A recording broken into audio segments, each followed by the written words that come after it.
Hello and welcome to part 5 of this 5-part video series on how to reduce stress and overwhelm in your life. So we've made it to the final part, although there may be a sneaky extra video heading your way, so watch this space for that one. So today is all about your energy. So important. I'd say along with boundaries, your energy is one of the foundational elements in managing the stress and overwhelm in your life. So one of my mentors, coaches, nutritionist, Dr. Libby Weaver, says that the quality of your life is directly proportionate to the quality of your energy. And I could not agree more. I have spent the past couple of years putting my energy back on track after having completely depleted it. And now that I'm starting to feel better, I can see how I'm going to be able to create a life that I really love. Whereas when I was in the energy doldrums, I just couldn't see a way out. So, where to start? Well, the first thing to start with is to say that you are responsible for your energy. Now, I know that sometimes it's more comforting or it's a little bit easier to blame external forces. It could be your job, it could be your commute, it could be a spouse who doesn't take great care of their energy. It could be not having the energy to take care of your energy. All of those things have a certain amount of validity to them, but they don't solve your problem. They don't bring you great energy. They don't increase your stores of energy. It really is your responsibility. And once you accept that, I know it took me a while to accept that, then the great thing is that you have the power, that changing your energy levels is within your own power, which is fantastic. It's such an empowering thing to know. So where to start? Well, for me, sleep is absolutely vital. And I'm sure many of you have heard all of this before, but I'm going to say it again anyway because it bears repeating. So between 7 and 9 hours sleep a night is what we need.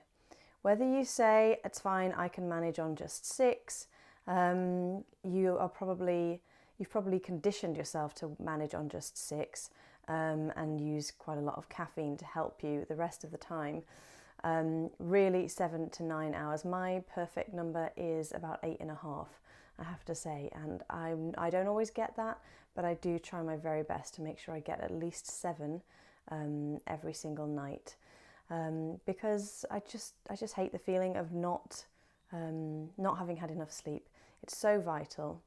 And then if you struggle to wake up in the mornings, one tip for you is to get outside into the fresh air and daylight if possible. I know that it's quite dark in the mornings at the moment, but getting out in the daylight and exposing your eyes to daylight helps to bring down the melatonin levels, which then helps to wake you up. And I know during the summer I was doing this and it made such a difference to me, just getting outside for 5 or 10 minutes in the morning in order to wake me up and make me feel ready for the rest of the day. So sleep and daylight, and in order to prepare yourself for sleep, turning off devices a couple of hours before bed, and just winding down, not kind of screeching into your bed after a day going at 1,000,000 miles an hour and expecting to just suddenly fall asleep, because if you're anything like me, it just doesn't happen. So the next thing to talk about then is nutrition. Nutrition for me is just so key. If you're not feeding your body the vitamins and minerals that it needs, then it is never going to be able to operate optimally. So for this, I would recommend that you work specifically with a nutritionist to figure out what works for your body. I know for me that very low carbohydrate and plenty of fats and proteins works best for me. And I would also urge you to be drinking at least 2 litres of water a day. and to reduce, if not cut out completely, caffeine. So if you are stressed and anxious, caffeine only exacerbates that feeling, because what it does is it spikes your adrenaline and keeps you in your fight or flight, so in your stress zone. And when you are permanently in that stress zone, that's when you end up getting increased cortisol levels in your body, which is a stress hormone, and just all hell breaks loose. Your sleep is going to be all messed up, your sleep patterns. You're not going to be waking up well in the mornings. It's really, really important to eliminate, if you can, caffeine and reduce it if at all possible. I know some of you may be using it to keep you going, but actually it's probably having the opposite effect. And I would also urge you to reduce the amount of alcohol that you are drinking, if not eliminate it.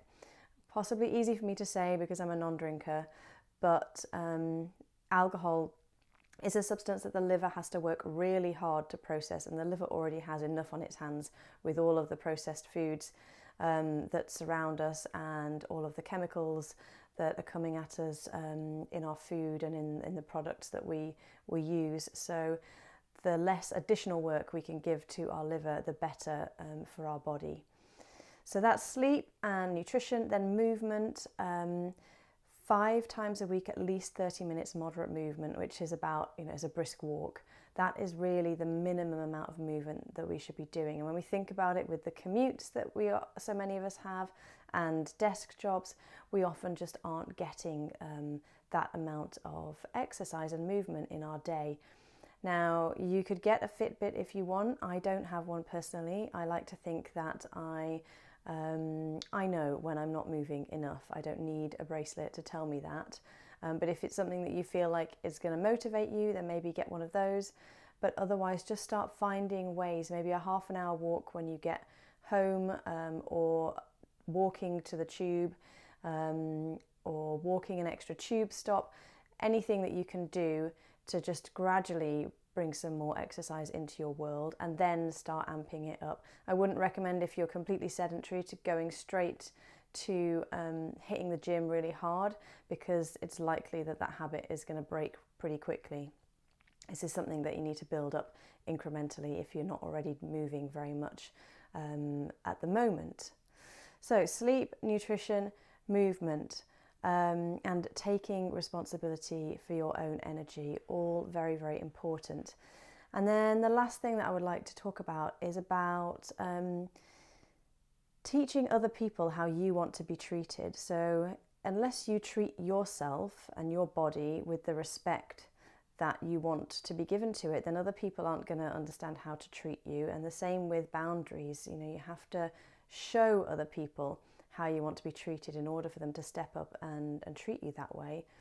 And I would also just like to drop in a piece about asking for help. So many of us, especially the high achievers among us, believe that we are Superman or Superwoman.